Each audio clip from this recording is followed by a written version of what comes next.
Whew. Hey guys, welcome to Man Time. Today's episode is another awesome day moving dirt. I've got the Traxcavator over there, dump truck over there. Quick little overview of my dirt site here. Little history on the channel. I've owned this property for about 10 years now, and just slowly working the property, saving up to build a house, getting the equipment together to actually work the land, learning how all this stuff works, rebuilding stuff. Rebuilt this old Traxcavator. I pulled that out of the woods about 9 years or so ago. $2,500 machine that I had to have drug up out of the woods, almost as much to tow it here as it was for the vehicle itself. Old city dump truck, got that super cheap. Just been slowly building the tools, that I need to actually work the land, build a house, and do all the things that I need to do. So, wish I would have started this channel earlier. I could have showed you all that, but now we're in the process of actually having working equipment, having things to do, having the tools we need to do the things we need to do as men, right? So, this is my dirt site. I'm going to be taking scoops of dirt, putting them in the dump truck, traveling over to where I'm doing the path for the water line down through a low marshy area with a creek, where I'm doing the land bridge, and I need some more fill material coming down from that other side. So I'm just going to try to move all this dirt today. Let's get after it. Welcome to Man Time.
Man, this cat is working awesome today.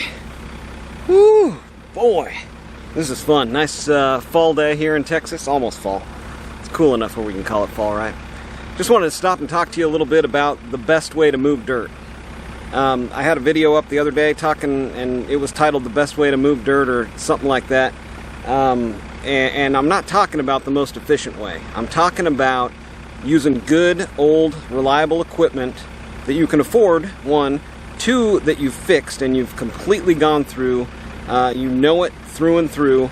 It's easy to maintain, it's easy to work on. You can tell immediately if it's running good, it's not running good. You're comfortable with the machine. One of the great things about Caterpillar is, for one, the equipment is awesome, obviously. But the service and the parts availability make this machine, for me anyway, the best way to move dirt. It's not fast, but it is purpose-built for this one specific operation. The tracks give it awesome traction, huge bucket. I think it's 2.75 yards. Big bucket. I can fill the dump truck over there in about 4 scoops and move on to the next task. I think it took me maybe 7 minutes there to do a full load. So this isn't the most efficient way to move dirt, but it is, for me, the best way to move dirt because I know the equipment, I know it's going to run reliably because I've rebuilt it, and it was something that I could afford and work on and get to a stage where it is completely reliable, completely dependable. So yeah, best way to move dirt. Sorry if you are just interested in the machine porn, that's coming right up.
Wow, that was a good good day today. Out in the woods, running old equipment. Man, does it get any better than this? I noticed I got a lot more subscribers, a lot more people finding my channel, I guess because somebody else is working on a Traxcavator, and they're finding my channel where I'm running my Traxcavator and stuff like that. People asking a lot of questions. You know, why don't you do it this way? Why don't you run it faster? Why is it so slow? Stuff like that. And that's no problem. You know, a lot of people just don't know. When I was, story time here. So when I was a younger man, you know, we would have cruiser nights, and people would take out their hot rods and cool cars, and of course us, you know, high school kids and younger guys out there in whatever piece of junk that we had. We're out there racing around stoplight to stoplight, and then, you know, you pull up along one of the gray-hairs or one of the, you know, older guys, and they've got just a built-up resto rod. I mean, you can hear it. It's straight piped, header exhaust, high compression, just a monster. I mean, the thing's rattling. You know, you can hear that rumble. You can feel it from the idle. It's just like if this guy punches the gas, it is going to break those tires loose so quick. You know, big, wide, you know, almost slicks on the back.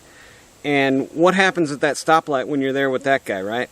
He just eases off into traffic, and you're going, I was going, you know, why doesn't this guy run this car, man? He's got it built up. You know, it seems like he built it to run, and, well, the guy that built it, he knows what that car is capable of. He probably does that stuff in limited areas and limited times around limited people, right? You know, and when you work on something and you know every piece part of it, you know how much effort and how much time and how much money you've put into putting that together, you treat it like you know what it's worth. So for all of you out there joining me for the first time and wondering why I don't do this, why I don't do that, I built that Caterpillar up from a $2,500 piece of scrap metal that was sitting off in the woods.